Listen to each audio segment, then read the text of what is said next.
Bonjour à tous, je suis heureux de vous présenter Popote, notre nouveau format hors série de course épique. C'est une première expérimentation, donc n'hésitez pas à partager vos retours sur Facebook, Instagram, tous les moyens de communication que vous avez à portée de main pour nous expliquer ce que vous avez pensé de cette première initiative. Vous l'aurez compris, le titre de ce format hors série est né d'un jeu de mots, donc la Popote, celle qu'on connaît sur les bivouacs et les sentiers, puis c'est aussi surtout cette idée de passer un bon moment entre potes. L'idée c'est de parler de nutrition. Popote, c'est un podcast gourmand et pourquoi pas épicurien qui lie course à pied et nutrition.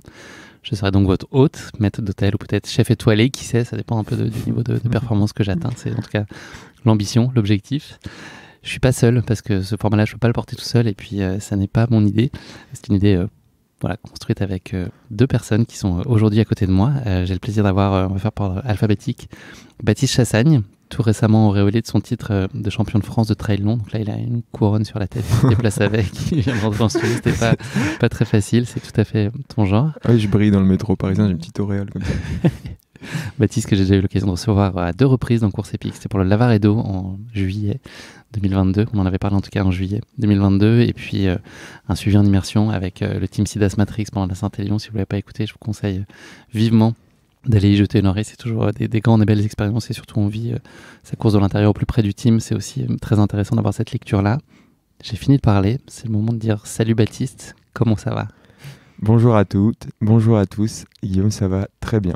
Je dirais, pour résumer, que je suis sur... Il n'y a aucun nuage à l'horizon, si ce n'est celui sur lequel je suis actuellement et depuis lequel je te parle, ou je vous parle. Un nuage hérité donc de cette victoire au championnat de France, c'est ça ? Notamment. Enfin, j'imagine qu'il y a d'autres facteurs. C'était il y a 2 semaines. Elle vient de loin. Et donc, du coup, la vague de kiff qui s'en est suivie, pareil, est assez puissante. Et depuis, j'ai sorti ma planche de surf et je profite tout en essayant de kiffer un petit peu mes autres passions. Enfin bref, c'est vraiment une période agréable à vivre. Baptiste, dans Popote, tu vas nous apporter ta vision du haut niveau et puis tu vas partager aussi les retours d'expérience sur les courses que tu as pu vivre. Ça va être aussi intéressant de pouvoir mettre en lumière et traduire un peu les enseignements théoriques au regard de toi, ce que tu as pu observer pour toi et puis dans l'écosystème dans lequel tu évolues. En tout cas, ça va être aussi une façon concrète de partager ton regard sur la nutrition et la course à pied. À ta gauche, à ma droite, Jocelyn Guillot, que tu m'as présenté il y a quelques semaines. Et donc voilà, ça fait une jolie bande de popotes. On se connaît donc depuis plus récemment, mais c'est un chouette plaisir de t'avoir avec nous pour ce format. Ça va, Jocelyn ? Ça va super. Je profite aussi un petit peu du titre de Baptiste et des belles performances du Team Matrix sur les championnats de France. T'es sur la même vague ? Ouais, sur la même vague. Je surfe à côté d'eux, mais un petit peu derrière quand même. Il fait du bodyboard. Jocelyn, est-ce que tu pourrais te présenter à nos auditeurs Baptiste, j'ai dit, on a eu l'occasion d'échanger un certain nombre de fois et son pédigré, son palmarès est connu. Est-ce que tu peux nous en dire plus sur toi, ton parcours et puis sur ta contribution sur notre format Popote ? Ouais, déjà merci de nous accueillir. Moi, je suis diététicien nutritionniste spécialisé en nutrition sportive. Donc pour mon parcours, rapidement, j'ai fait un BTS diététique suivi d'un bachelor en nutrition sportive, ce qui me permet du coup d'avoir des connaissances en nutrition et notamment un peu plus pointu en nutrition sportive.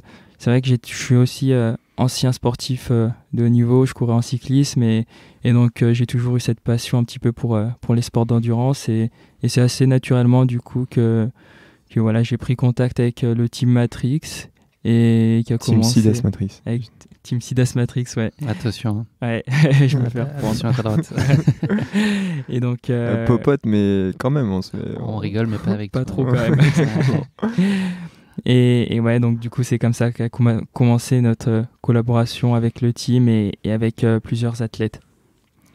Merci beaucoup Jocelyn. Donc voilà, l'idée c'est d'avoir Popote, en tout cas d'expérimenter des choses, de proposer un format de la nutrition sur lequel on apprend des choses et puis on se divertit, on s'amuse, enfin, voilà, d'avoir une lecture un peu alternative de ce qu'on peut trouver par ailleurs, qui est très bien fait également. On va commencer, c'est la rubrique d'ouverture et c'est Baptiste qui nous fait le plaisir de la porter. Je pense que un certain nombre de nos auditeurs connaissent la plume, la verve de Baptiste et va l'exprimer par un billet d'introduction que j'espère doux. Est-ce que vous êtes prêts maintenant ? Je vous le demande. Est-ce qu'on peut donner le top départ de cette émission ? Feu. Feu. Rendez-vous au Baptiste, premier virage, en évitant la sortie de route. En vrai, je pensais que ça allait être facile, mais j'ai un petit stress quand même. ça va bien se passer. Baptiste, on est tout oui. Je commence mon petit billet éditorial. Au final, j'ai toujours presque rêvé de faire ça, d'essayer de... J'aime écrire, mais je me suis dit, qu'est-ce que ça donnerait en les lisant? Du coup, ce premier billet... C'est le moment de vérité. C'est le moment de vérité. Sur le jeu, on n'a pas annoncé la thématique de l'épisode. Du coup, On n'a pas du tout annoncé, non, c'est une grosse erreur. Être prêt le jour J, c'est ça dont on va parler aujourd'hui. C'est une grande question qu'on se pose tous, quel que soit notre niveau. C'est comment on fait pour être, en tout cas pour créer les conditions favorables, pour imaginer être prêt le jour J. Donc c'est effectivement ça dont on va parler. Merci Baptiste. Donc voilà, c'est tout simple. Ce petit billet, il porte le titre de Jour J. C'était pas hier, ça sera pas demain, c'est aujourd'hui. C'est aujourd'hui qu'il faut répondre présent, les gars. Bon, ça n'est pas de moi. Cette punchline de guerrier, en réalité, c'est un bruit de vestiaire. Cette rage de vaincre, réincarnée en phrase, la puissante révolte traduite en mots, c'est la propriété d'un célèbre coach de football. Le speech d'un général qui souhaitait gargariser ses troupes. Un discours entre quatre murs, en somme, qui te remet d'équerre entre quatre yeux. Moi, cette punchline, elle m'a marqué, à un point tel que je l'ai retenue sans effort dès la première écoute. Depuis, elle m'habite.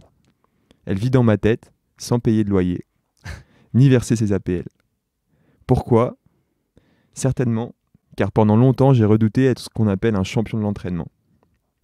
Un petit gars qui a bien compris que si nos pains, nos gains, et qui du coup n'est jamais aussi performant que lorsque ça compte pour du beurre.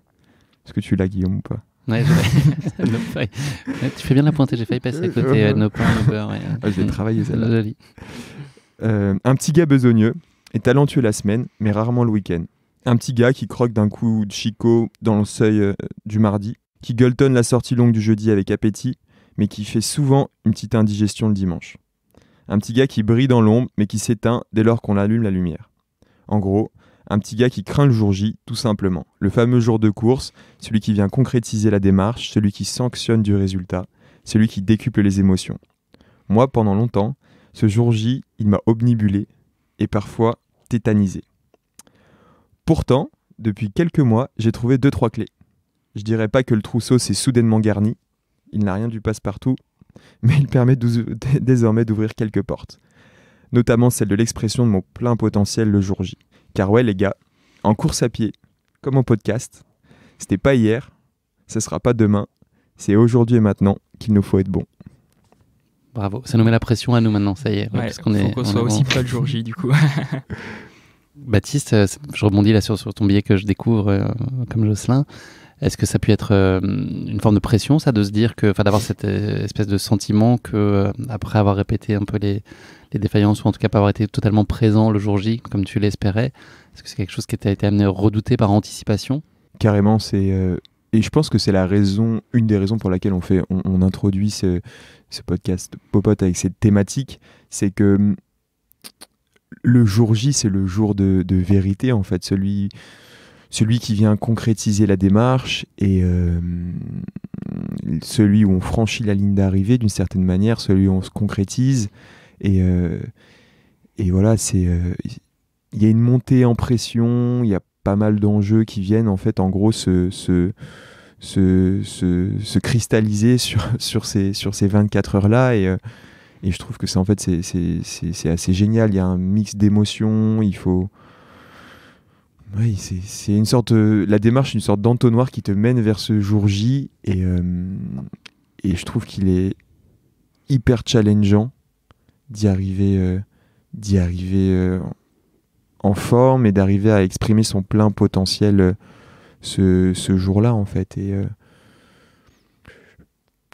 pour moi c'est encore assez flou, il n'y a pas de clé, mais c'est un véritable enjeu et qui saisit, je pense, tous les passionnés de course à pied. Savoir répondre présent le jour J. Jocelyn, on va un peu poser l'enjeu de l'épisode. Concrètement, comment est-ce qu'on peut considérer qu'on est prêt ? Ça veut dire quoi, être prêt ? Ouais, alors d'un point de vue nutritionnel, être prêt le jour J, je pense qu'il y a 3 points principaux. C'est notamment d'avoir un confort digestif qui va être optimal pour ne pas être embêté par des douleurs abdominales, éventuellement des vomissements, ce genre de choses pendant l'effort. Il y a également, d'un point de vue énergétique, que les stocks soient prêts à effectuer un effort qui va être difficile, qui va être soutenu.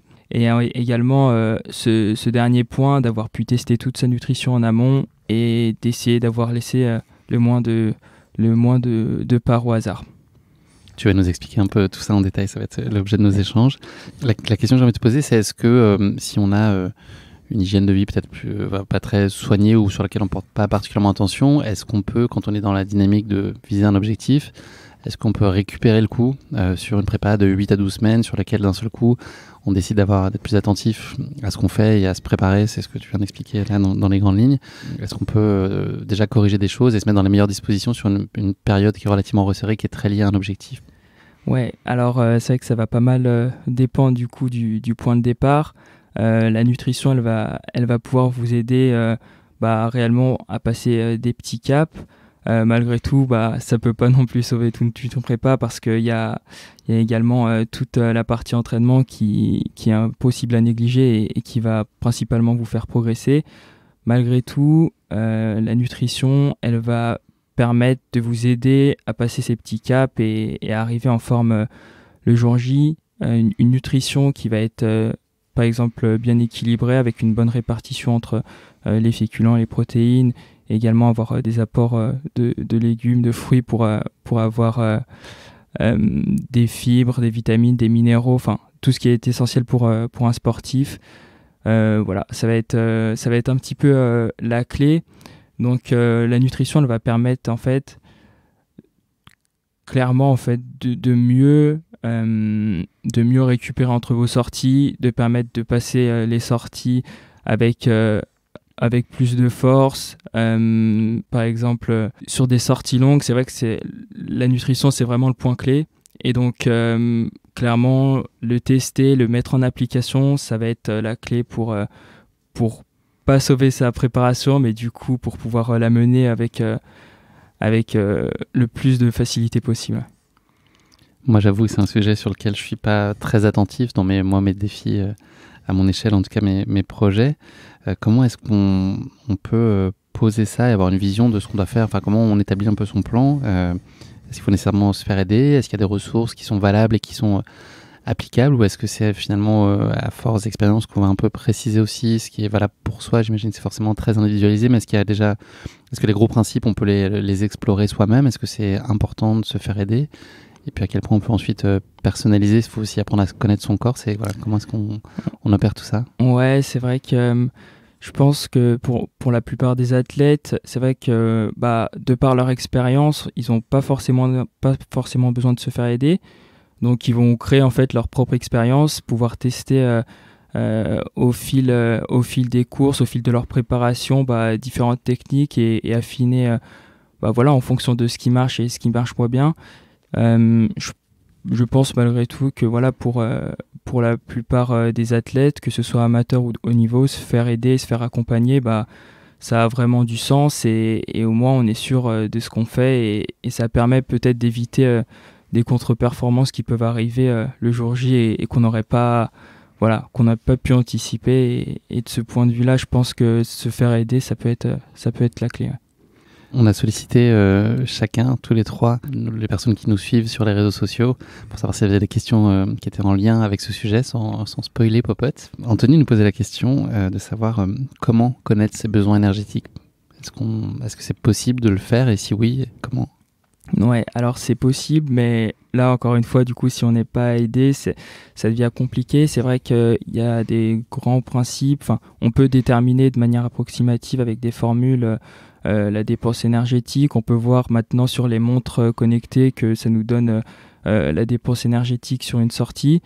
En ce qui concerne la répartition des macronutriments, donc ce sont les protéines, lipides et glucides. Il y a des grands principes qui sont exploités en grammes par kilogramme de poids de corps qui permettent de calculer en fait nos besoins et donc de savoir à peu près dans une fourchette où on doit se situer. Je pense que c'est pas c'est pas facilement applicable pour tout le monde. Faut avoir des connaissances, faut lire les étiquettes, faut se projeter un petit peu et mettre en place voilà, un fonctionnement qui nous convient. Et donc, du coup, l'idée, en tout cas, de moi, diététicien, c'est d'essayer d'aider les personnes en fait, à mettre en application ces grands principes qui ne parlent pas forcément.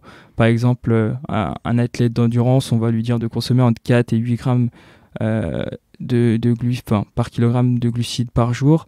Voilà, je pense que ça parle pas à tout le monde, donc même moi tu m'as perdu là. Ouais, voilà. c'est souvent le cas. Dans le quotidien, tu veux dire, ou quand Ouais, au quotidien, c'est souvent le cas. Ça va dépendre en même temps des phases de préparation où on en est, des séances qui vont être effectuées. En fait, les glucides, ça va vraiment être le carburant, la ressource énergétique sur les efforts d'endurance. Le but, en fait, ça va vraiment être d'avoir nos stocks qui sont au maximum pleins pour pouvoir effectuer des efforts plus longtemps, pour avoir un meilleur ressenti à l'effort. Et c'est vrai que c'est là-dessus où nous, diététiciens, on va venir essayer d'aider pour que les stocks soient le mieux optimisés. Donc voilà, le but c'est d'essayer de faire appliquer un petit peu ces grandes lignes qui peuvent être un petit peu floues et pas faciles à comprendre. C'est exploitable et ça a du sens. Les données, là tu parlais des montres notamment qui permettent de suivre un peu les calories qu'on a brûlées pendant sa sortie. Est-ce que c'est des outils qui te semblent valables ou ça donne une petite tendance? Quelle lecture en avoir? Ouais, je pense plutôt que ça donne la tendance. C'est vrai que maintenant, avec également les ceintures cardiaques, on peut avoir d'autres données qui viennent compléter en fait et qui vont rendre la mesure un peu plus précise. Malgré tout, si on voudrait vraiment la déterminer, il faudrait faire des tests en salle calorimétrie. Enfin, c'est quand même un peu plus compliqué que ça, mais malgré tout, ça donne une bonne tendance et on peut se fier à ce qui est donné pour le prendre en compte et pouvoir aviser sur un plan nutritionnel qui peut dépendre de l'exercice qui va être effectué. Baptiste, toi, comment tu décryptes tous ces signaux et comment tu arrives à analyser ton état? Est-ce que tu as un autodiagnostic possible pour savoir si tu fais les bonnes choses en termes de nutrition? Si y a probablement des outils, et toi tu es dans un cas très particulier et exceptionnel d'avoir un suivi très, très proche. Est-ce que malgré tout, il y a aussi des signaux que tu peux interpréter indépendamment de chiffres? Voilà, sur quoi tu t'appuies toi pour jauger de ce que tu as ou pas? Est-ce que c'est juste la vérité de la course et du moment qui à un moment te fait comprendre là où tu en es, ou est-ce que tu peux savoir et interpréter? Par rapport à si je suis en forme et si je vais être prêt pour le jour J, oui, il y a vraiment des signaux que je qualifierais plus de sensitifs. C'est-à-dire qu'avec l'expérience, comme dit Jocelyn, j'apprends à me connaître, j'apprends à savoir si je suis plutôt bien ou plutôt moyen. Moi, la nutrition, ça a toujours été quelque chose de je dirais pas complexe, mais si, c'est le mot, peut-être complexe, à la fois parce que c'était un peu flou, parce que j'y connaissais pas grand-chose, et puis même il y avait un rapport un petit peu je t'aime moi non plus, c'était donc complexe à double sens. Et depuis que j'ai rencontré Joss, il y a une petite année, et qui nous accompagne avec le team, c'est vrai que j'ai fait un vrai virage par rapport à ça, au sens où le mot que je qualifierais, que j'utiliserais, c'est l'apaisement, la bienveillance, par rapport à cet aspect nutrition, et surtout aussi le côté un peu plus expertise pour performer. Je me suis rendu compte qu'il y avait il y avait là une vraie clé de performance, et que tu n'étais pas obligé d'être à la pipette et sur l'aspect hyper scientifique pour performer en fait. La bienveillance et la performance pouvaient fonctionner ensemble. Tout ça, ça m'amène à dire que depuis un an et demi même, j'ai eu 5 objectifs majeurs de course, 5 jours J, et à chaque fois j'ai su répondre présent. Donc j'ai commencé à mettre en place une certaine forme de recette que j'applique et dont Jocelyn va nous parler sur la recharge glucidique, la préparation du plan nutrition, qui me permet d'arriver en forme. Et souvent on parle du pic de forme, et moi j'ai plutôt tendance à ressentir un plateau de forme. C'est pas un jour un pic qu'on a et on espère qu'il va tomber sur ce pic va tomber sur l'un des 365 jours de l'année. Non, c'est plus un plateau qui je dirais dure entre 2 et 3 semaines, et où on se sent bien, on se sent un peu dans le flow, on se sent en confiance, on sent que en fait la course peut venir n'importe quel jour, on est prêt. Et en fait le jour J, il va juste s'agir de monter sur le point culminant de ce plateau. Avec l'adversité, l'adrénaline, l'affûtage. Voilà, c'est un peu... c'est comme ça qu'aujourd'hui, je conceptualise le fait d'être prêt. C'est avoir l'impression de courir sur un plateau de forme. Jocelyn, je l'ai dit, moi je suis assez néophyte sur tous ces sujets. J'ai le sentiment que l'intestin, c'est le nerf de la guerre. Est-ce que tu peux juste illustrer concrètement le mécanisme de ce qui se passe en termes d'intestin pendant l'effort? C'est quoi concrètement l'assimilation, enfin, comment tout ça se passe et puis qu'est-ce qui peut expliquer potentiellement des défaillances? Ouais, alors c'est vrai que ça va être l'un des organes principaux au cours de l'effort. Pour faire simple, en fait, au cours de l'effort physique, le système digestif va être très peu irrigué. Il y a un phénomène d'ischémie où peu de sang va être envoyé vers notre système digestif et va plutôt aller vers les muscles pour pouvoir les alimenter pendant l'exercice. Donc ça fait déjà un point où du coup on est plus sensible en fait de ce côté-là. En course à pied, il y a également les répétitions de chocs qui vont venir encore plus fragiliser les intestins. Et quand on rajoute par-dessus ça la nutrition, ça fait un petit cocktail où chez certains ça passe moyennement bien. Et donc l'idée, c'est de pouvoir tester vraiment toute sa nutrition, essayer de mettre en application des concepts clés qui permettent en fait d'éviter ce genre de problème qui est chez les sports d'endurance récurrent et qui est l'une des principales causes d'abandon. Donc voilà, on entraîne les intestins comme on entraîne les jambes ou bien la tête. C'est le moment de sortir ce nom barbare, l'entraînement des intestins, ça s'appelle le training the gut, on appelle ça comme ça. Faire un nom de viking un peu. ça fait peur, mais au final... Qu'est-ce que c'est le gut training? Le gut training, donc du coup, c'est un principe qui est de consommer de manière exponentielle des glucides au fur et à mesure de sa préparation.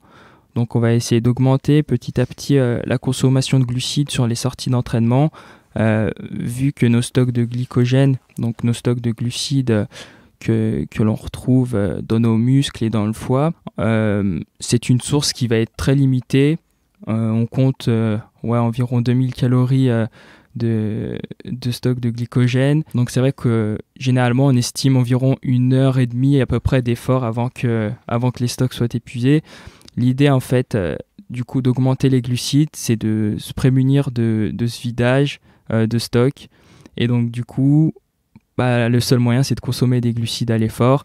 Et l'idée du gut training, c'est de pouvoir augmenter petit à petit ces glucides afin tout simplement de ne pas avoir de problèmes digestifs et de pouvoir augmenter de 60 à 80, 90 grammes, voire plus de grammes de glucides par heure. Donc ce sont des quantités qui sont très élevées et on est obligé de s'entraîner pour en fait multiplier le nombre de transporteurs intestinaux. Et donc voilà, on se prémunit un petit peu plus des risques en tout cas de syndrome, de troubles gastro-intestinaux. Donc c'est un point clé de la préparation et ça permet aussi de tester toute sa nutrition et tous les gels par exemple qu'on va utiliser à l'effort avant la compète pour pas avoir de surprise le jour J. On a évoqué donc la partie le confort digestif qui est un des 3 éléments clés que tu as identifié un peu plus tôt. Le second point, c'était sur les stocks de glycogène, être au taquet. Comment est-ce que ça se fait, en tout cas dans les semaines qui précèdent? On va faire un focus un peu après sur vraiment les 7 derniers jours qui sont bien particuliers. Qu'est-ce qu'on doit entreprendre avant? Comment est-ce qu'on blinde ces stocks? Juste, ça me fait rire parce que j'ai une image qui me vient quand tu dis les stocks de glycogène au taquet. Je te vois avec de la sauce pesto qui soigne des yeux tellement t'as mangé des pâtes. C'est un peu le but, non, Joss? Ouais, c'est un peu le but.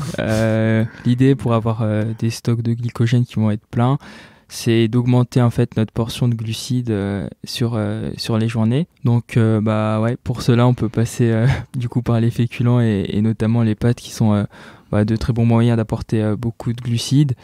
L'idée, je pense, dans la préparation, c'est plutôt en fonction de l'activité qu'on va avoir sur ces journées, de faire varier notre consommation de glucides. Donc par exemple, sur des journées type un petit peu marathon, où on répète des allures avec des séances un peu longues. C'est sur ce genre de sortie en fait qu'on va avoir une consommation élevée de glucides. Et sur les journées off ou sur les journées un peu plus récup, il y a un peu moins de besoin en fait de glucides. Donc on peut les baisser sur cette période. Donc faut plutôt en fait adapter sa portion de glucides par rapport aux entraînements qu'on va avoir, et donc c'est comme ça qu'on peut faire varier un petit peu nos stocks de glycogène. Mais clairement, la clé, ça passe par manger des glucides, et il n'y a pas d'autre moyen. Il y a une nuance sur les stocks là, de glycogène musculaire et hépatique? Ouais, exactement. Alors, le stock hépatique, en fait, du coup, c'est le stock qu'on va retrouver dans le foie. Principalement, celui-ci va servir en fait à maintenir la glycémie tout au long de la journée, et notamment pendant l'effort physique, alors que nos stocks de glycogène musculaire vont servir vraiment à la production d'énergie. Donc ils n'ont pas tout à fait le même rôle, et par contre le but c'est d'avoir le maximum de stock pour du coup éviter l'hypoglycémie, ou encore éviter les défaillances. Donc il y a quand même une petite différence de rôle dans ces deux stocks. Le troisième point clé, c'est tester, ne pas tenter des choses le jour J. Ouais. Je pense que c'est l'un des points principaux. Voilà, c'est vrai qu'on peut être amené généralement à pouvoir tester le jour J, où on se dit je garde les bons aliments pour la course, que du coup j'ai pas forcément testé, et en fait c'est une erreur. La répétition des tests, donc sur des séances qui vont être clés, donc par exemple où encore une fois on va être sur des allures type marathon, des intensités qui sont proches de la course. C'est vraiment à ce moment-là en fait où on va voir si notre nutrition marche ou pas. Donc c'est sur ce genre de séance où vraiment la nutrition va être clé, parce que si par exemple on consomme des gels dont on n'a pas forcément l'habitude en course, et qu'on le fait pas forcément à l'entraînement, ou sur des séances où c'est facile en fait, où c'est facile de manger, où c'est facile de boire, on n'est pas vraiment dans les mêmes conditions, et c'est vrai que c'est pas ce qui va se passer sur le terrain, où des fois c'est compliqué de mettre la main à la poche. C'est pas évident d'avoir les automatismes de manger par exemple toutes les 30 minutes, ou d'avoir une fréquence régulière, et donc l'entraînement, ça passe du coup par le gut training, mais aussi tester vraiment toute son alimentation en amont, que ce soit boisson de l'effort, bar, gel ou bien compote. Donc ouais, Jocelyn, l'important c'est vraiment de tester et pas de partir à l'aveugle. C'est un point de vue que partage un de nos invités par procuration, qui nous fait le plaisir de nous livrer un message vocal. Il nous parle un peu de sa stratégie de nutrition, et notamment sur ce sujet de la gestion de l'imprévu, en tout cas de le limiter. C'est un invité de prestige chez Thibaut Barognan, avec lequel tu as pris contact, Baptiste, et qui nous a fait le plaisir et l'honneur de nous répondre. Il va illustrer sa réponse sur ce sujet-là, puis un peu plus tard il va nous en dire un peu plus sur sa gestion plus spécifique à quelques heures de l'objectif. Exactement. Merci Thib, et je lance le petit vocal. Salut les gars, écoutez, j'espère que vous allez bien. Je me suis levé avec une énergie un peu trop débordante là. Je ne sais pas ce qui s'est passé aujourd'hui, ou cette nuit du moins. Je vais essayer d'être sérieux et de faire court et de répondre aux questions. Première question, 1 ou 2 conseils pour être prêt le jour J d'un point de vue nutritionnel. Bon, on va pas révolutionner le truc en un vocal.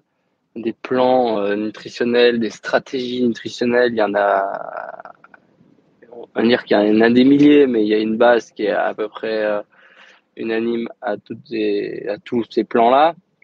Je pense pas que ça vaille le coup de revenir dessus.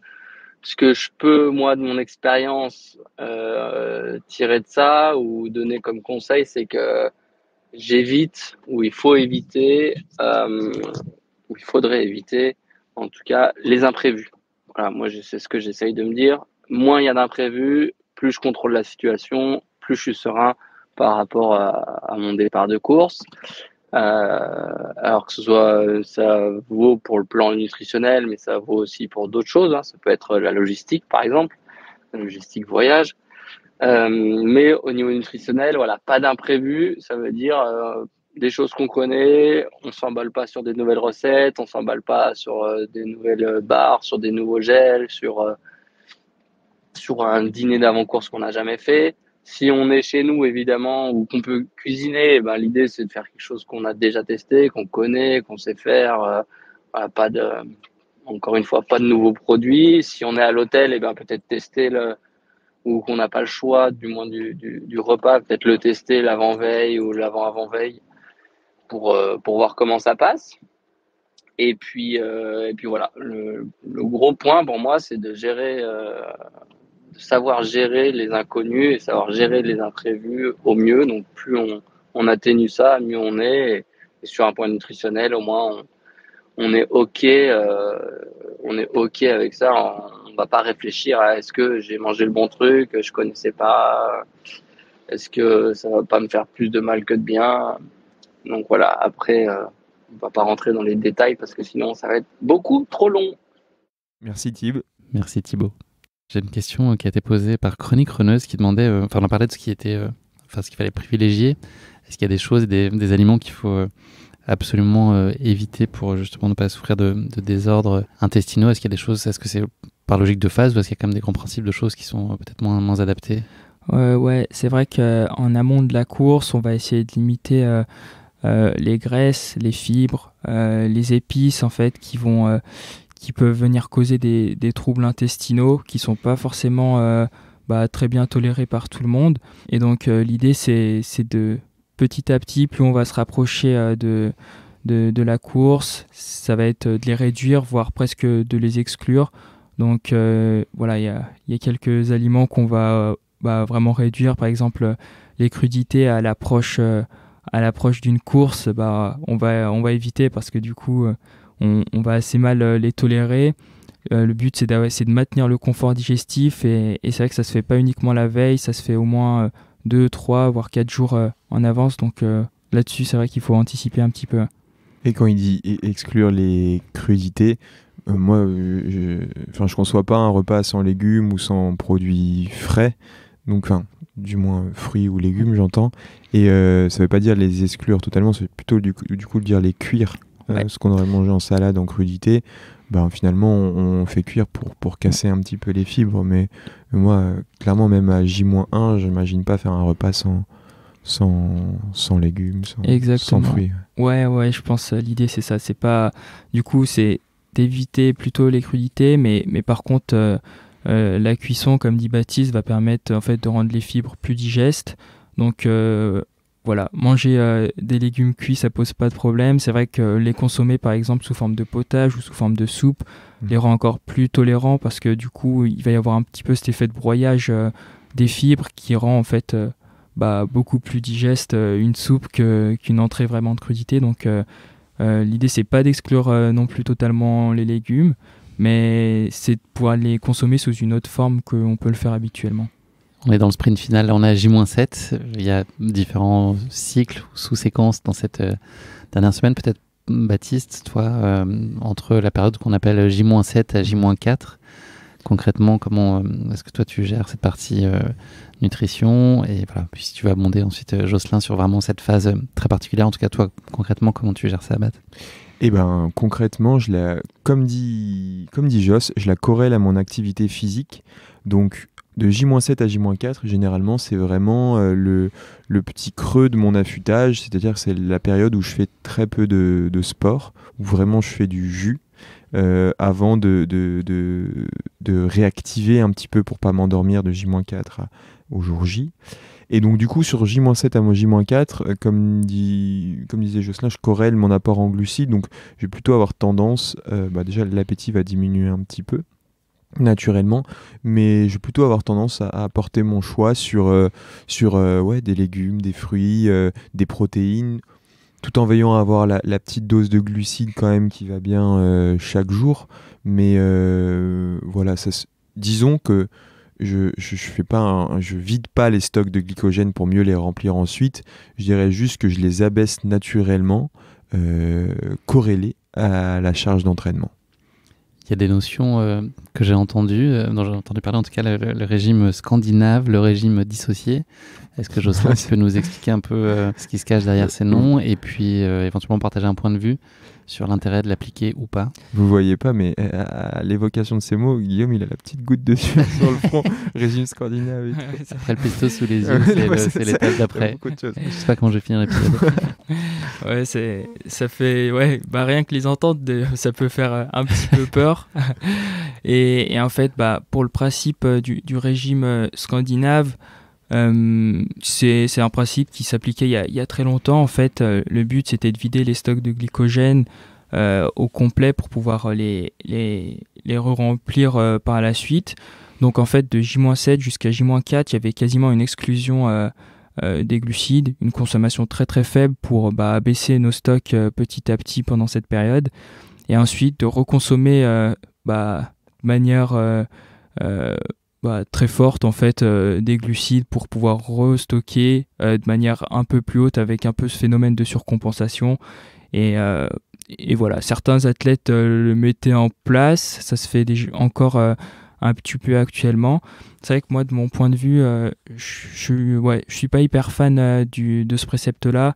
Il y a le régime qu'on peut appeler dissocié qui est simplement une recharge glucidique en fait, où, comme l'a dit Baptiste, de J-7 jusqu'à J-4, on continue de manger équilibré, on mange par rapport à l'activité qu'on va fournir, par rapport aux séances qui vont être faites. Mais on bouscule pas en tout cas ses habitudes, si ce n'est adapté à son exercice, mais sinon on change rien, sur le principe. Exactement, sur le principe on change vraiment rien. Je pense que d'un point de vue faisabilité, déjà je pense que c'est beaucoup plus simple de le faire comme ça, et du coup pour finir de J-3 jusqu'au jour J, recharge glucidique, un peu le même principe que le régime scandinave, où là on va consommer une grande quantité de glucides. De mon point de vue, je pense que c'est mieux de faire comme ça parce que généralement l'athlète adhère quand même mieux à garder en fait un rythme qu'il connaît. Ce qu'on voit également, c'est que lorsqu'on réintroduit les glucides après une période de 4-5 jours où on n'en a pas consommé, ça peut causer des désordres intestinaux. Donc à J-3, c'est quand même pas super intéressant. Moi, c'est mon suspect numéro 1 sur un ventoux que j'ai planté il y a 3 ans. Je pense que c'est en faisant ce test-là, justement. Ouais, ça peut... Ça m'a pas du tout réussi et je pense que c'est ça ce qui a fait que j'ai vraiment foiré ma course. Ça peut être une cause, en effet. Et puis aussi, il y a ce côté un petit peu où pour les athlètes, on est proche de la course. L'idée, c'est qu'ils se sentent bien aussi dans la tête. Et donc, si par exemple, il fait une séance avec des rappels d'allure, type ce qu'il fera en course, si l'athlète il a des mauvaises sensations à J-4, J-5, parce que les stocks de glucides, les stocks de glycogène sont vraiment bas, on peut commencer à douter, alors que aussi bien la préparation a été très bonne et que l'athlète était très en forme. Et donc aussi un petit peu de ce côté-là, je pense que le but c'est que l'athlète il arrive fort mentalement et fort physiquement avec des réserves énergétiques pleines, et en fait clairement entre un régime dissocié et un régime scandinave ou sinon la recharge glucidique, clairement il y a pas d'impact en fait entre les stocks de glycogène. Ils seront quasi similaires, voire similaires. Donc pour toutes ces raisons en fait, je préfère mieux dire à l'athlète de faire une recharge glucidique à J-3 et ça fait largement l'affaire. Il y a Alex qui nous a posé la question de savoir sur justement ce cycle à J-3 où on recharge, sur la maltodextrine, tout ça, est-ce que c'est des bons leviers, des bons outils pour recharger, ou tu déconseillerais? Ouais, alors la maltodextrine, je pense que c'est pas forcément nécessaire. Par l'alimentation, l'alimentation peut suffire en fait à faire une recharge glucidique qui va être qualitative. Parfois la maltodextrine, ça peut aider certains athlètes qui ont un appétit qui peut être plus faible. Ouais, j'ai la bouteille de Malto. Donc c'est le marathon de Paris dans 2 jours. Ouais, c'est pas une petite bouteille. Hein. Non, 1 litre. 5, mais donc, en ce qui concerne la malto, ça peut être intéressant chez certains athlètes qui ont un appétit pas très élevé, donc pour apporter des glucides sous forme liquide. Donc c'est vrai que le volume est assez faible. Enfin, on peut la consommer sans faim en fait. Alors que parfois augmenter par exemple des portions de féculents de 100 ou 150 grammes, c'est plus compliqué, surtout quand l'activité baisse. Donc pourquoi pas la malto? Je pense que c'est vraiment pas obligatoire, qu'on peut s'en passer, mais dans certains cas, ça peut être intéressant. On se rapproche petit à petit de l'objectif. On est la veille au soir. Thibaut Barognan nous a fait le plaisir de nous faire un petit message vocal pour nous éclairer sur de quoi il fait son dîner de la veille. En réalité, il va pas vraiment nous le dire, mais c'est quand même intéressant d'avoir son point de vue sur le sujet et puis sur le jour J, le petit-déj. On l'écoute ? Carrément. Deuxième question, le dîner de veille de course et le petit-déj. Alors, encore une fois, je fais des choses que je connais quand je peux le faire. Par exemple, sur les France, on avait loué un Airbnb, on avait la cuisine, donc j'étais un peu comme chez moi.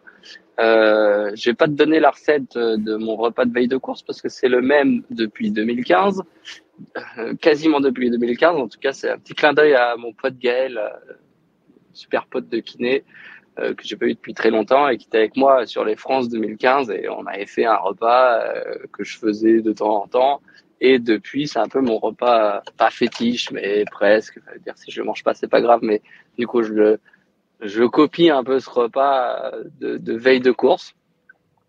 Donc c'est un petit secret. Non, il y a rien de secret, mais voilà, c'est à chacun son repas qui lui va bien. Je sais que celui-là me convient plutôt bien, donc j'essaie de le reproduire. La veille de course autour de 19h, 19h30, assez tôt pour pouvoir se poser tranquille et dormir tranquille. Et puis sur le petit-déj, bon, c'est quelque chose de classique. C'est le même petit-déj que tous mes petits-déj en fait. Donc ça, j'ai fait déjà plusieurs vidéos, plusieurs podcasts là-dessus. Bref, pas revenir sur les détails de mon petit-déj, mais en quelque sorte, si je peux le faire, je fais exactement le même. Et question aussi logistique, j'essaye de toujours avoir le minimum sur moi pour petit déjeuner si je suis pas dans un endroit connu ou que je suis par exemple à l'hôtel. J'amène toujours 2-3 trucs depuis chez moi pour avoir une base de petit déj qui soit presque toujours la même. Évidemment, quand on n'a pas de cuisine, c'est un peu plus compliqué de se faire des œufs coques, mais voilà, essayer d'avoir une petite base qui soit connue pour pas être totalement, encore une fois, dans l'inconnu face au petit-déj d'avant-course. J'essaie de le prendre 3 heures avant la course. Quand c'est des courses ultra rapides comme au France, voilà, j'essaie de presque finir 3 heures avant ou au moins voilà finir 2h45, 3 heures avant la course et puis après hydratation en gros 500 millilitres jusqu'au départ, plutôt de l'eau, voilà, ou un petit thé si vraiment il fait froid là. S'il fait froid par exemple l'hiver, je me refais un petit thé mais voilà, pas de miracle, pas de solution miracle et de recette miracle. Toi aussi, t'as ton petit kit de survie, Baptiste? Il s'arrête plus. J'ai effectivement. En fait, moi j'ai la chance depuis pas très longtemps de côtoyer Thibaut, que je considère comme vraiment comme un ami. Je trouve que l'amitié ça se mesure pas. C'est au-dessus de Popote ou en dessous, ami? Franchement c'est sur le même même plateau. Ouais, le même plateau. C'est le même plateau de forme. Et ouais, ça fait pas longtemps, mais c'est assez fort, intense et hyper instructif comme amitié. En fait, on apprend beaucoup en l'observant. Je trouve que c'est un peu vraiment le prototype de l'athlète professionnel en trail. Tout ce petit virage pour dire que depuis que je côtoie Thibaut, effectivement, j'ai ce petit kit de survie qui en fait te rend serein par rapport au fait que tu vas pouvoir petit déjeuner ce que tu as envie. Donc je peux te donner, moi, il maîtrise super bien l'art du teasing, Thibaut, tu vois, il te donne, il dit ouais, j'ai un truc miracle que je fais depuis 2015 et puis manifestement ça marche, puis il te donne pas la recette finalement. Moi j'ai pas peur de le dire, c'est dans mon petit kit de survie, il y a de quoi faire un bowl cake dont la recette m'a été donnée par Anthony Felbert, un de mes potes du team Sidas Matrix. Donc dedans il y a du flocon d'avoine, de la compote de pommes, un petit peu de levure, de la farine d'épeautre, qu'est-ce qu'il y a d'autre, un tout petit peu de lait et c'est tout. Comment? Un œuf. Un œuf. Ah oui, j'ai oublié l'œuf. Extrêmement important. Et quelques petits carreaux de chocolat que j'émiette. Et puis tu mélanges tout de manière hyper facile. Puis ensuite, je mets ça au micro-ondes pendant 3-4 minutes. Et en plus, ensuite, régalade. Anthony, il avait partagé dans le podcast sur lequel on avait échangé pour Baou, hors sentier. Ouais. Une autre recette, la betteriflette, c'est ça, hein? Je me trompe pas. Ouais, c'est ça, betterave et tartiflette, mais je pense pas que ce soit recommandé forcément à quelques heures d'une course. Ouais, non, pas au petit-déj surtout. Ouais. C'est plutôt pour passer un bon hiver tranquille, loin des objectifs. Carrément. Qu'est-ce qu'il faut donc réussir, Jocelyn, la veille, le matin? C'est quoi les choses à vraiment garder en tête pour les gens qui nous écoutent, qui voudraient l'appliquer pour leur objectif? Ouais, comme le disait Thibaut, je pense que voilà, toujours un petit peu dans cette dynamique de pas d'innovation en fait à l'approche de la course, rester sur des aliments qu'on a l'habitude de consommer, qu'on sait qu'on n'a pas de problème à les digérer. Donc voilà, un repas à veille de course, ça peut être par exemple une portion de légumes cuits, donc par exemple sous forme de potage comme on a pu le dire tout à l'heure. Popotage, ouais. C'est chaud. Plus 1. Moi, je ne voyais pas un tableau pour les jeux de mots. T'es en tête, Guillaume, là. Accompagné de ça, c'est ce qui va représenter la majorité de l'assiette. Ça va être une bonne portion de féculents. Donc, l'idée, c'est d'aller chercher, par exemple, des pâtes, du riz, du quinoa, des aliments qui vont apporter beaucoup de glucides. Donc, on va privilégier également une cuisson qui va être al dente pour pas avoir en fait un index glycémique qui va être trop élevé. Et donc, voilà, on va être plus à risque en fait de faire une hypoglycémie qui peut être réactionnelle vu qu'on apporte assez peu de fibres et peu de matière grasse sur ces repas-là. Avec les féculents, on apporte une portion de protéines, donc on va favoriser de la viande maigre ou bien du poisson ou bien des œufs. Donc une portion de protéines qui va être très digeste. Et puis on peut finir avec un dessert type compote, donc un peu dans le même objectif que le potage, c'est d'avoir en fait un broyage des fibres, une cuisson, et donc ça va rendre au lieu de manger une pomme qui n'est pas forcément très digeste, plutôt privilégier les compotes qui vont apporter un peu plus de glucides. J'ai pas dit compopote. Hein. Compopote, ouais. Pas du tout.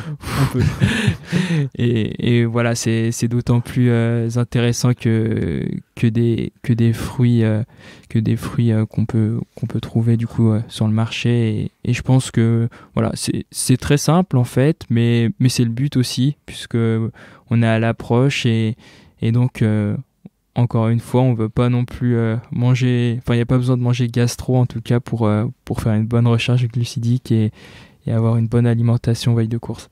Thibaut va partager à nouveau avec nous. Cette fois, c'est sa stratégie de nutrition sur la course. Let's play. Let's play. Et la dernière question, mon plan nutrition un peu détaillé, comment tu le construis? En vrai, je suis pas aussi carré que toi, Baptiste Chassagne. Je construis pas vraiment de plan. Je me dis voilà, je vais manger régulièrement. Alors plus la course est rapide, plus je vais avoir des intervalles courts entre les prises, que ce soit de solide ou de liquide. Parfois un peu plus condensé en liquide quand c'est ultra court. Mais voilà, j'essaie d'être hyper régulier sur les premières parties de course et de faire beaucoup à la sensation sur les deuxièmes. Après, voilà, je sais qu'il faut parfois un peu se forcer, mais aussi s'écouter. Donc voilà, je suis pas hyper carré sur mon plan. J'ai des grandes idées, je sais à peu près voilà tous les combien je vais manger et du coup j'adapte avec les ravitaux et l'assistance que je vais pouvoir avoir. Mais par exemple sur les France, j'ai avalé un gel Baou tous les 30 minutes et j'avais une flasque avec de la boisson énergétique surdosée que j'ai bu sur la première heure. J'avais une surdosée dans 250 et une 250 d'eau, ce qui me permettait d'avoir un peu d'eau. Et puis j'avais une deuxième 250 surdosée vide que j'ai remplie au 25e kilomètre pour la dernière bosse. Donc voilà, j'ai un plan global, on va dire, que j'essaye de respecter, mais je suis pas hyper carré sur tous les grammes de glucides, par exemple. que je sais que certains sont beaucoup plus carrés que moi, mais je fais à la fois au feeling, au ressenti aussi sur le moment de la course, et puis avoir un plan global pour savoir quoi emmener quand même avec soi. Voilà, j'espère que ça vous convient. Bon épisode à tout le monde et à très bientôt. Merci Thibaut. Hola. Hola. Il a fait aussi en espagnol, on a plusieurs versions. C'est ça. Et on peut préciser qu'à l'issue du plan de nutrition qu'il vient de détailler, il a été champion de France du coup de trail court. Proof of concept, validation. Donc il y a plusieurs façons de le gérer en fait, c'est ça, cette façon peut-être un peu moins construite au millimètre comme ce que vient d'exprimer Thibaut. Est-ce qu'il y a une autre façon de le faire un peu plus arithmétique, et je pense que c'est un peu la façon dont vous c'est structuré, en tout cas pour Baptiste, et puis on va parler un peu plus spécifiquement de T-France ensuite, mais il y a vraiment deux écoles. Est-ce qu'on on peut avoir cette logique très, très scientifique, arithmétique, et l'autre plus instinctive, et je pense là-dessus apporter un regard qui soit à la fois valable pour un coureur élite ou un coureur comme moi, voilà, comment est-ce qu'on peut soi-même s'appliquer ça à ces grands principes? Est-ce qu'il y a vraiment, c'est très dépendant évidemment du format, j'imagine, mais voilà, est-ce qu'il y a des grandes règles quand même? Ouais, c'est vrai que ça va pas mal dépendre du format. Alors avec Baptiste, c'est vrai qu'on prend toujours une séance à peu près J-7 pour vraiment se concentrer en fait sur le détail de la course. Donc de mon côté, j'essaye vraiment de planifier toute son alimentation sur la course. Moi, je travaille avec les grammes de glucides par heure. Donc le but du jeu là, c'est maintenir un taux de glycémie constant, c'est ça en gros? Éviter les pics qui veut dire redescente aussi, j'imagine. C'est ça. On plateau va toujours. Plateau de glycémie. Plateau de glycémie. L'idée, c'est d'avoir. Faux plat montant. L'idée, c'est vraiment d'avoir une glycémie qui va être le plus constante à l'effort. Ça va également être d'épargner en fait nos stocks de glycogène par un apport qui va être régulier en glucides. Donc, en fait, pour ces deux raisons-là, je préfère travailler avec des grammes par heure. Comme ça, on sait sur la course ce dont il a besoin. Je sais également. C'est quoi l'amplitude sur les grammes? Ça peut être ce qui est valable pour Baptiste. Est-ce que pour un autre, ça alors peut ce qui est valable pour Baptiste ne l'est pas forcément pour tout le monde. Généralement, avec Baptiste, sur les dernières courses qu'on a fait, il se situe entre 70 et 80, ce qui est déjà une bonne quantité de glucides sur des efforts qui sont proches des 6 heures. Voilà, c'est vrai que sur des efforts plus courts, il y a pas forcément besoin d'avoir autant un apport de glucides, tout simplement parce que nos stocks de glycogène permettent en fait de pouvoir effectuer l'effort, et l'alimentation va venir en complément juste pour soutenir nos stocks. Donc par exemple sur le trail court où j'ai pu faire le suivi de Lucille et Clovis également qui ont bien cartonné, on se situait plutôt entre 50 et 60 grammes de glucides par heure, donc on est quand même plus bas que Baptiste. Lucille Germain et Clovis Chabreau, c'est ça? Exactement, c'est ça, qui font 3 et 6e sur le France de trail court. Je trouve que je me permets de t'interrompre, mais c'est hyper intéressant parce que souvent on va corréler le nombre de gels ou la quantité de glucides à l'intensité de l'effort. Et en fait, c'est ce que tu es en train de nous dire, c'est que c'est l'inverse. En fait, sur des efforts très intenses, au final, tout l'enjeu, il est plus avant le jour J. Et en fait, c'est plus sur des efforts d'ultra où là, en fait, on va augmenter le grammage de glucides par heure. Ouais, exact. Enfin, c'est vrai qu'avec les intensités très élevées, on pourrait aussi se permettre de monter jusqu'à des 90 grammes de glucides par heure. Je pense qu'il y a un petit peu moins d'intérêt, par exemple, sur des efforts qui vont être en dessous des 2h30 d'être aussi haut, parce que nos stocks de glycogène permettent malgré tout de fournir énormément d'énergie pour maintenir l'effort. La nutrition vient en complément, et c'est vrai que pour des efforts un peu plus courts, consommer 100 grammes de glucides ou même 120 grammes de glucides par heure, c'est lourd, il faut pouvoir les digérer. C'est vrai que l'intensité de l'effort fait que on a une contrainte en plus par rapport à du plus long où l'effort risque d'être un peu plus lisse. Donc par rapport à ça, je pense qu'on peut entre 50 et 60 grammes de glucides, c'est déjà une bonne quantité, mais que généralement la plupart des athlètes tolèrent. Pour le long, du coup, avec Baptiste, on prévoit vraiment ce qu'il va consommer heure par heure. L'idée, c'est d'échanger avec lui en amont de la course, savoir un petit peu à l'entraînement comment il a pu tolérer ce qu'on a essayé de mettre en place. Donc Actuellement, on sait qu'entre 70 et 80 grammes de glucides, il tolère, il n'a pas de souci avec, et donc on essaye d'être sur la portion de glucides la plus haut, sans causer vraiment, vraiment sans éviter, en évitant plutôt les troubles gastro-intestinaux. Donc voilà, on se situe par là. Pour des athlètes un peu plus amateurs, il faut essayer de déterminer de la même façon que Baptiste la consommation qui pose aucun souci et qui est la plus haute en glucides. S'ils pratiquent régulièrement le training The Gut, ils peuvent être, des athlètes amateurs peuvent être plus hauts même que Baptiste. C'est tout à fait possible. Mais voilà, faut essayer de déterminer un petit peu ce seuil, cette limite, et ensuite construire son plan autour de ça. Donc après, avec Baptiste, on time heure par heure combien on va apporter et sous quelle forme aussi, si on privilégie plutôt les compotes, plutôt les bars ou plutôt par la boisson, et c'est comme ça qu'on construit le plan. Et juste aussi une petite précision très facile pour se dire comment je calcule le nombre de grammes de glucides que j'apporte par heure. En fait, il suffit de tourner le petit produit, la compote, le gel, la boisson, de regarder le nombre de grammes de glucides et de réaliser une addition et de se dire si je mange ça par heure, je vais ajouter le nombre de grammes de glucides, à pas confondre avec les calories. Vraiment regarder le grammage en glucides et additionner. C'est tout simple.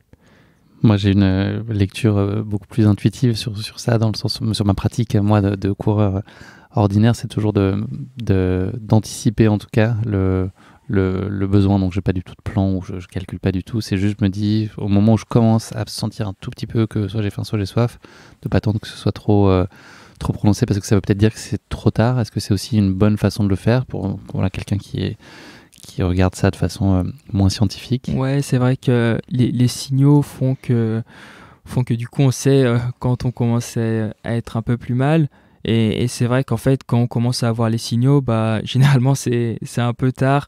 Donc du coup l'idée de la prévention, c'est ce qu'on applique en fait en faisant le plan.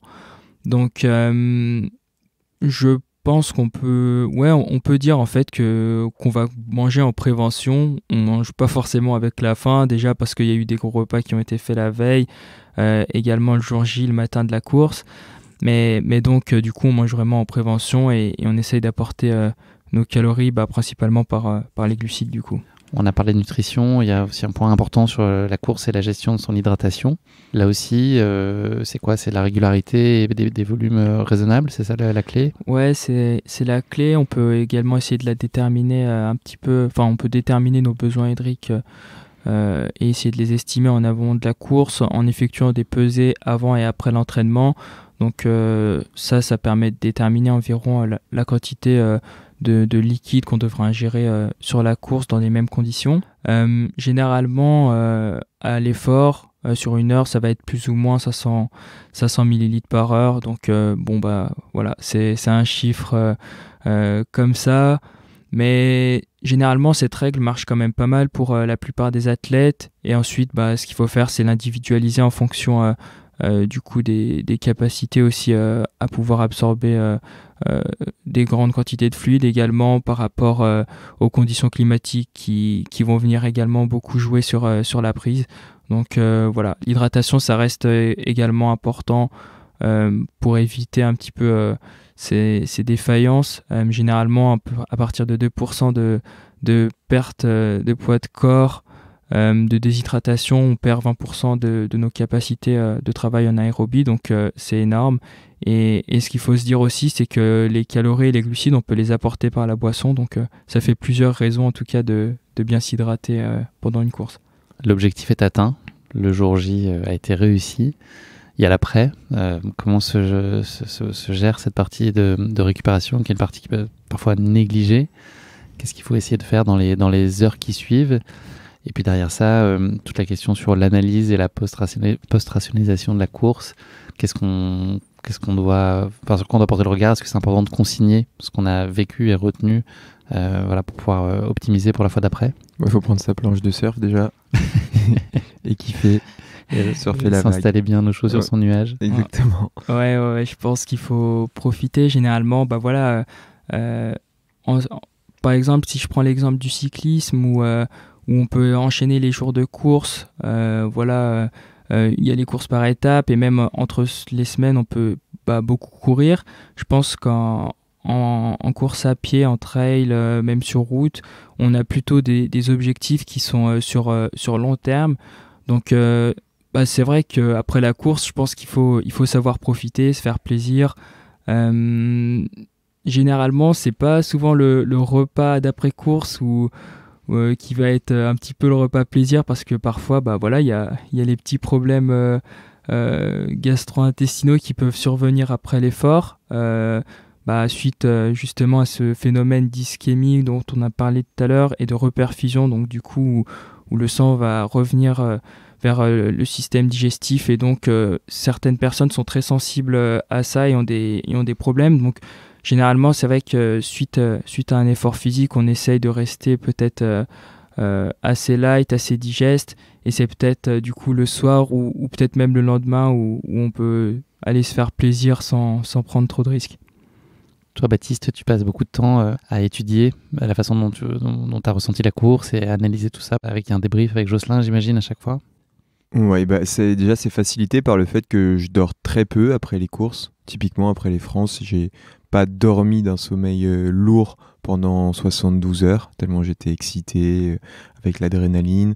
Et donc, du coup, que des petites somnolences. Et donc, du coup, tout de suite... J'ai vu les stories Instagram en boîte de nuit aussi. Alors, en salle de concert. Salle de concert, okay. C'est la manière soft de le dire. Et donc tout de suite, j'essaye de capitaliser sur le fait sur ce qui s'est bien passé. Et je travaille aussi avec une préparatrice mentale avec le team, Happy Perf, Anne Fourier, et elle a dit une phrase qui, moi, m'a marqué, c'est: on débriefe trop souvent ce qui n'a pas fonctionné et rarement ce qui a marché. Donc oui, tout de suite, moi, j'essaye de tout de suite l'ancrer, pour pas me dire je le ferai plus tard. Non, j'essaye de l'ancrer tout de suite, parce que à chaud, c'est quand même assez fort, assez palpable. Et ensuite, je m'y replonge. Donc je le fais par écrit, j'écris. Messieurs, ça se passait bien jusqu'à maintenant. On ouvre une nouvelle rubrique du podcast qui est étroitement liée. C'est la petite cousine du format traditionnel de course épique, de la question qui pique. C'est la question épicée. Pimentée. La question pimentée. Je disais la petite cousine, d'habitude, au bar, ils me servent la petite sœur. On va parler manœuvre militaire, pardon. C'est assez étonnant, je vous l'accorde. On va parler plus précisément du débarquement de Normandie, donc une opération militaire amphibie et aéroportée alliée pendant la Seconde Guerre mondiale, lancée dans la nuit du 5 au 6 juin 1944. C'est la phase d'assaut d'une plus vaste opération qui vise à créer une tête de pont alliée de grande échelle dans le nord-ouest de l'Europe et à l'ouverture d'un nouveau front à l'ouest.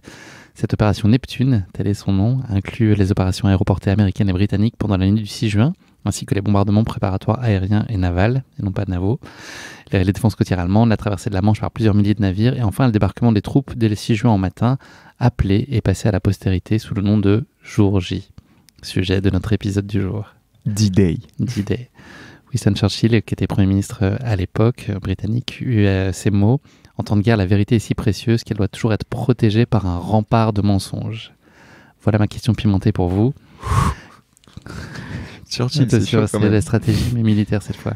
Qu'est-ce qu'il a mis en place donc militairement pour semer le doute dans l'esprit et l'organisation de l'armée allemande à l'occasion de ce débarquement? Qu'est-ce qu'il a bien pu faire pour que ce jour J marque l'histoire et change la face du monde? On peut faire appel à un popote. Ah oui, c'est une bonne idée. Il n'y a pas de 50-50. Ouais. Allez, facile. Baptiste, toi qui es le stratège. Oh. Je peux vous libérer. je peux vous le dire. L'idée, en tout cas, il voulait tromper Hitler sur la date et le lieu du débarquement. C'est un peu ça le sujet. Et donc pour ça, les Alliés ont monté une des plus grandes intox de tous les temps, l'opération Fortitude. Les services secrets anglais ont créé de toutes pièces une armée fictive avec des chars gonflables, des appareils militaires factices, de fausses barges dans la mer et même de faux espions pour faire croire aux Allemands un débarquement à Calais sur la mer du Nord. Au-delà de cette fake news qui était spectaculaire, les Alliés comme les Allemands ont rivalisé d'inventivité pour s'espionner ou contrer celui de l'adversaire. Dans ce cadre-là, les Indiens d'Amérique de la tribu des Navajo ont joué un rôle décisif. Ils étaient chargés de transmettre des messages radio en utilisant leur propre langue. Les Allemands sont ainsi parvenus à intercepter plusieurs de ces conversations, mais jamais à déchiffrer les messages. La participation des Navajo durant la guerre est restée secrète jusqu'en dans les années 2000. Il a fallu attendre 2014 et le 70e anniversaire du débarquement pour qu'un premier hommage soit rendu aux Code Talkers indiens.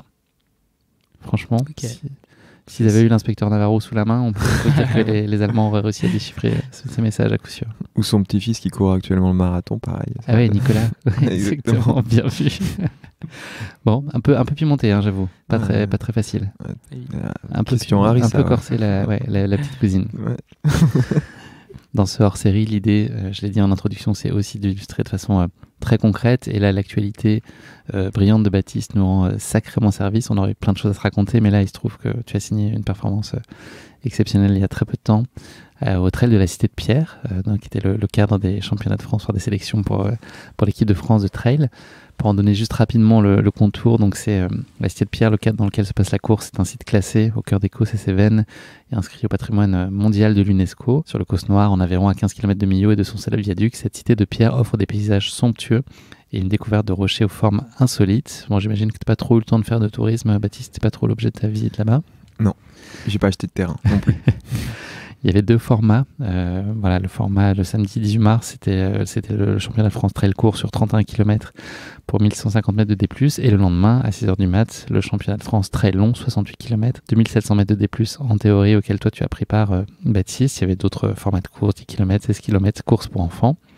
Il y a une petite surprise quelques jours avant, puisque la direction de course a pris la décision de modifier le parcours du 68 et du 31 suite à un problème foncier. Je ne sais pas exactement ce que ça veut dire.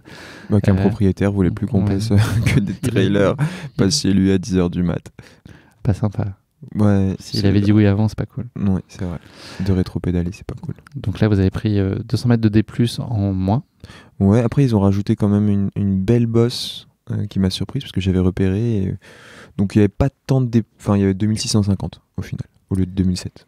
Et donc je l'ai dit, l'enjeu au-delà de cette course, c'était d'aller décrocher une place en équipe de France, chose que tu as pu faire en vue des championnats du monde qui se tiennent à Innsbruck du 6 au 10 juin prochain. On va remonter le temps, Bat. Tu avais décliné ta sélection en équipe de France pour la Thaïlande, c'était en novembre dernier.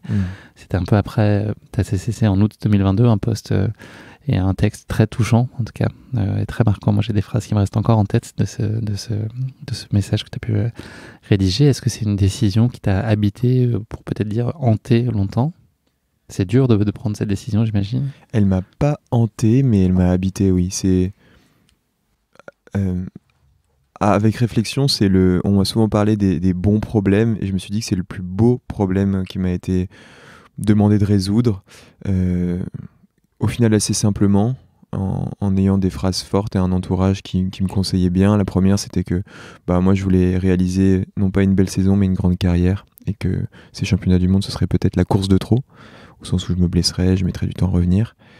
Et aussi, l'autre aspect, c'était que moi, le maillot bleu, j'en rêve depuis que je suis tout petit, mais vraiment tout petit. Et je veux pas simplement le porter, je veux l'honorer.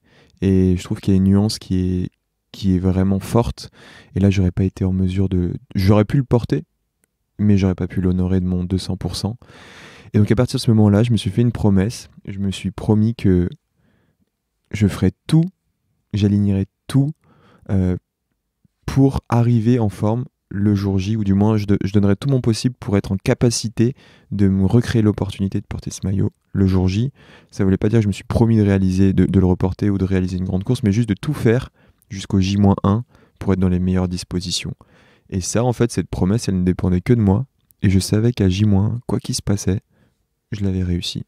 J'avais, dans la démarche, dans ces 6 mois entre ma décision où j'avais décliné et le départ de cette nouvelle chance de pouvoir le porter, j'avais fait le job et j'avais mis toutes les chances de mon côté. Donc, je partais serein. Donc pas de surpression, le fait d'avoir décliné, ça n'a pas pu jouer et mettre plus d'enjeux sur cette course-là en particulier? Un peu quand même, ce serait mentir que dire que j'aurais pu saisir l'opportunité quand elle s'est présentée, mais mon coach Simon Gosselin et mon team manager Thomas Janichon, ils m'ont dit: mais est-ce que tu te fais confiance? Est-ce que tu te sens assez fort pour le refaire si tu l'as déjà fait une fois? Et je me suis dit ouais. Et donc du coup en fait ça m'a donné plus un supplément d'âme qu'autre chose. Et je me souviens, dans la dernière bosse, j'ai croisé Simon à 600 mètres, tu vois, j'en parle, j'ai encore la joie qui vient et la rage aussi. Et je lui crie un peu, c'est un peu, je sais pas si c'est assez animal, je dis genre le maillot il est à moi. Et c'est comme ça que, dans la dernière bosse, je visualisais que ça. Et je sais pas ce que ça veut dire. À moi, ça veut dire un peu de propriété, mais ce que je veux dire, c'est que bref, ça me motivait vraiment, c'est venu du fond du cœur, et je pense que ça m'a permis de d'aller chercher mon meilleur et de réaliser cette performance.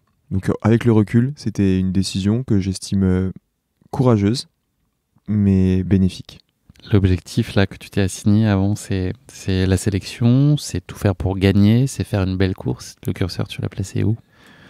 J'ai fixé mon objectif au début, c'était, j'ai dit à Simon, entraîne-moi pour être champion de France. Et après j'ai travaillé un peu en prépa mentale et je me suis rendu compte que je me trompais un petit peu et que ça me mettait une pression. Et donc du coup, c'est passé à l'objectif ambitieux mais réalisable, qui ne dépendait que de moi, c'est je vais faire la plus belle course que j'ai jamais faite. C'est-à-dire pousser tous les curseurs plus loin que j'ai jamais poussé en termes d'implication, de sérieux, sans temps mort, enfin voilà, d'intensité. Et puis en fait, à 3 jours, 4 jours, ça a rechangé encore. Et je me suis dit, non, mon objectif, c'est d'avoir le sourire et la patate de la ligne de départ à la ligne d'arrivée. Puisque je me suis dit, si j'ai le sourire, je pense pas au résultat, ça fonctionnera. Et c'est ce qui est arrivé, j'étais conditionné. Et sur la ligne de départ, j'avais envie un peu de danser, tu vois, j'étais chaud. Et j'ai eu le sourire, le smile, jusqu'à l'arrivée, c'était incroyable. Ouais.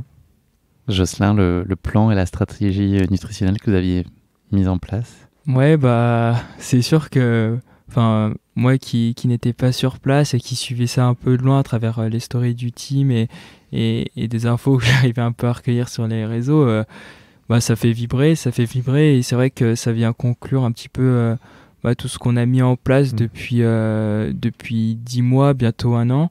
Et c'est vrai que j'étais super heureux pour lui parce que par rapport à ce qu'il a mis en place, ça a été mérité.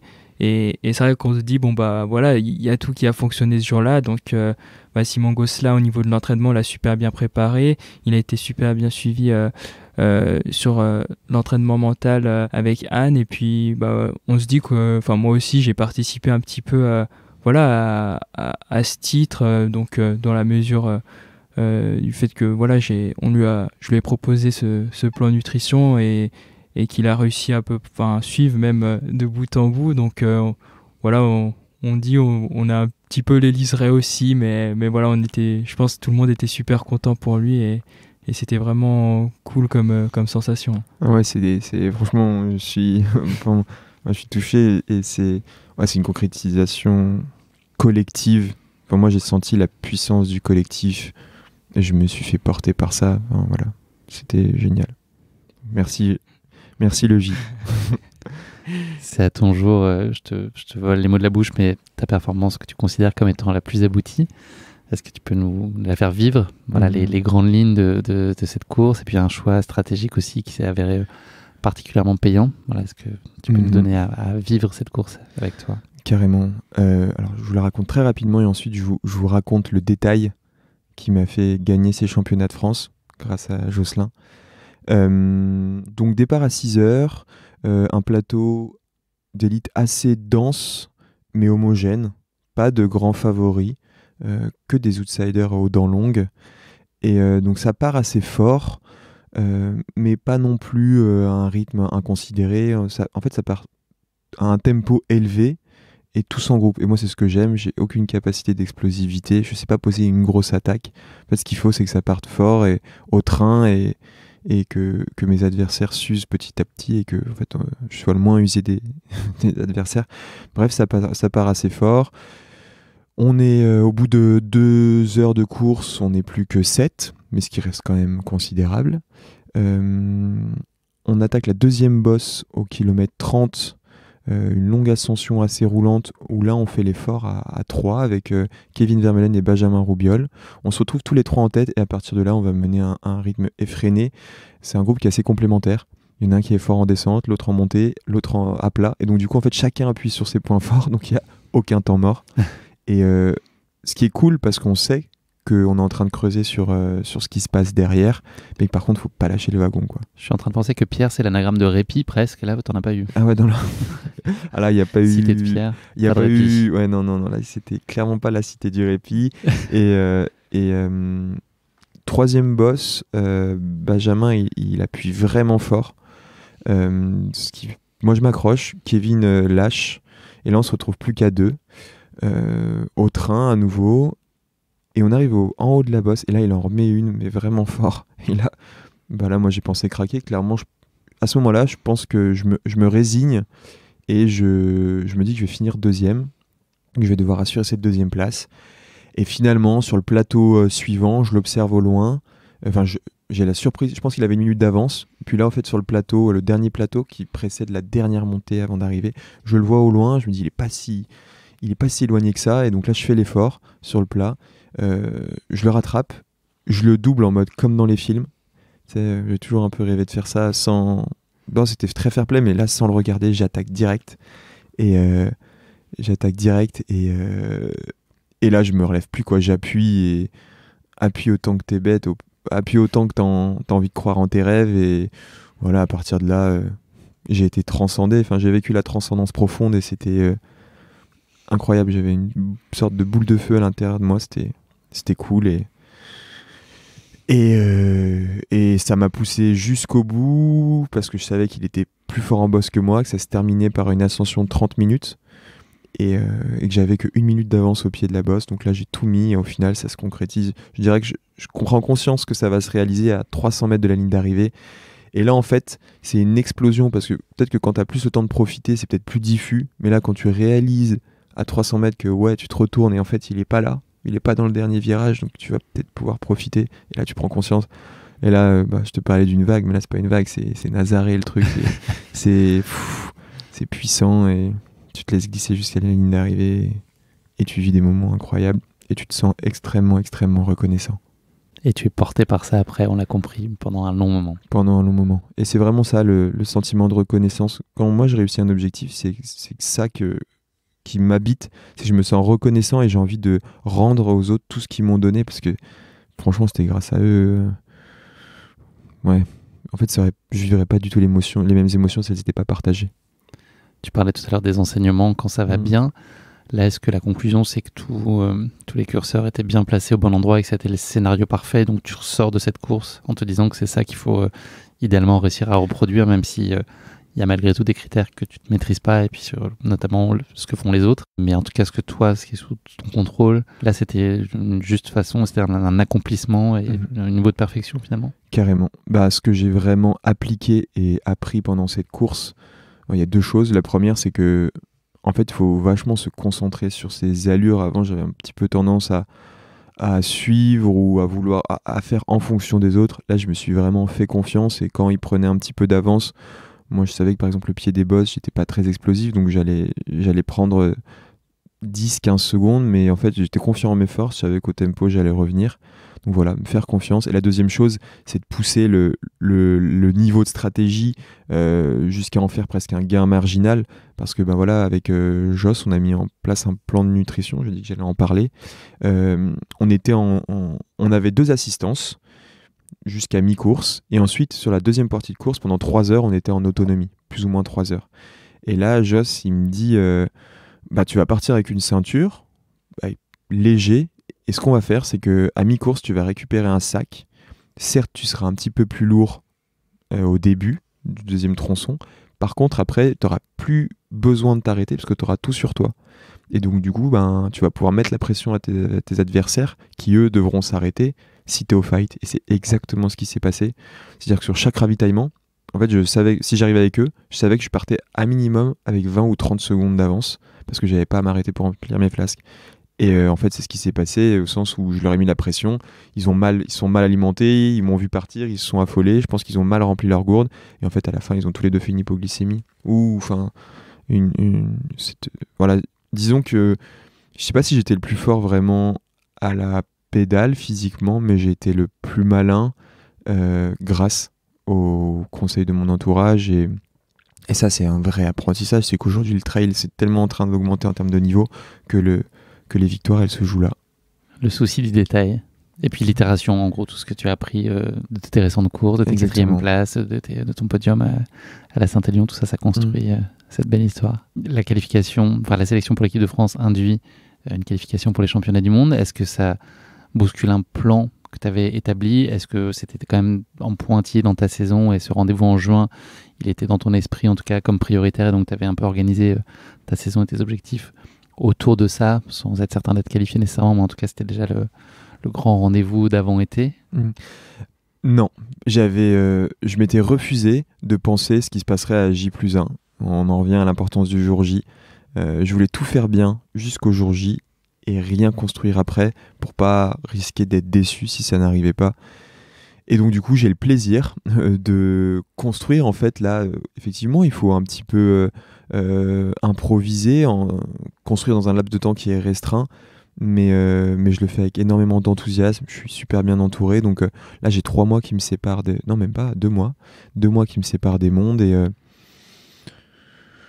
j'ai effectué une très bonne préparation hivernale, et l'idée ça va être de capitaliser dessus pour honorer ce maillot de mon 250, 300%. Est-ce qu'on peut déjà parler d'ambition ou d'objectifs pour les championnats du monde, ou c'est vraiment prématuré? Est-ce que tu dis à une dizaine de semaines de ce rendez-vous? Ouais, j'ai un motto, une punchline qui m'anime maintenant. En fait, maintenant que j'ai gagné une fois une course, c'est la première fois que je gagne les championnats de France, une grande course. J'ai expérimenté ça. Je crois que ça m'a fait débloquer quelque chose mentalement. Et ma punchline, c'est pas d'objectif, mais pas de limite. Donc pour l'instant c'est ça, peut-être qu'à 3-4 jours je réajusterai en fonction, mais pour l'instant c'est ça, et ça me va bien. Juste pour citer quand même les autres athlètes qui ont triomphé, on ne pourra pas citer tous les podiums, mais voilà, on a une petite pensée pour Lucille Germain que tu évoquais tout à l'heure aussi, qui a fini une grosse pensée, même une gros convoi une de bonne affectueuse pensée pour Lulu. Chez les femmes, donc c'est Clémentine Geoffrey qui l'a emporté sur le format court. C'est Anne-Lise Rousset qui a remporté le format long. Elle a décliné sa sélection pour l'équipe de France parce qu'elle a d'autres objectifs. C'est la hard rock. Trail court homme, on l'a entendu, on a eu cette chance et on le remercie à nouveau. Thibaut Barognan, titré, voilà, un bien beau vainqueur. Et puis Baptiste, donc sur le format long, devant Benjamin Roubiol et Romain Maillard, voilà, qui complètent le podium. Je crois, Jocelyn, qu'on peut retrouver, en tout cas Jocelyn Baptiste, voilà, le plan de nutrition, vous l'avez documenté. Où est-ce qu'on peut trouver, si nos auditeurs veulent mettre un peu le nez dedans et s'inspirer? Ouais, alors avec Baptiste, on a profité un peu de l'occasion pour faire une publi partagée donc, sur Instagram, où on reprend point par point en fait, son alimentation, donc tout ce qui a été consommé pendant la course, les grammes de glucides par heure qui ont été consommés. Au niveau de l'hydratation, pareil. On reprend en fait les points clés de sa nutrition sur la course. L'idée, c'était aussi d'être, de faire partager, d'être un peu transparent là-dessus, parce que voilà, ça intéresse. Il y a de plus en plus de monde qui regarde ce que font les athlètes, et Baptiste, avec Baptiste, on avait vraiment envie de partager ça. Donc voilà, on voit avec quoi il repart sur les ravitaux. C'est vrai que le plan il est fait pour Baptiste, mais il y a aussi Thomas Janichon qui s'occupe des ravitaillements de Baptiste pour perdre le moins de temps possible. Et en fait, à travers le plan, j'essaie de lui faire passer aussi le maximum d'informations pour qu'il puisse le faire appliquer le plus rapidement possible.